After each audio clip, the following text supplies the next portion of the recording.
Најчесто надворешен паразит кај овците е паразитот кој ја предизвикува болеста шуга. Како го нарушува здравјето на овцата овој паразит? Предизвикува зголемено чешење кај самите овци, со што се намалува волната кај самите овци, односно таа се кини.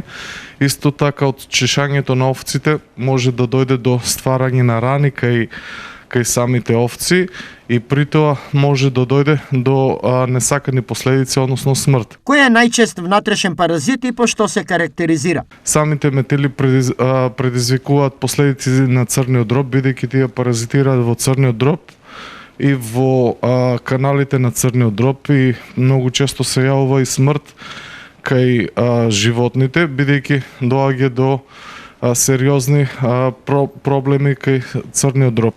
Вакцинацијата е превентивата во заштитата на овците од споменатите паразити. Ветеринарна станица Штип редовно прави вакцинација за овие паразити, и тоа 2 пати годишно, еднаш на рана пролет и касна есен. Со самата вакцинација се заштитуваат овците од овие паразити, се зголемува млечноста и продуктивноста кај самите овци, и на тој начин се прави, значи, еден имунитет кај овците од овие паразити. Губењето на волна кај овците и зачестеното чешење е првиот симптом за присуство на паразитот на шугата, додека неочекуваното слабење на животното е знак за присуство на метилот.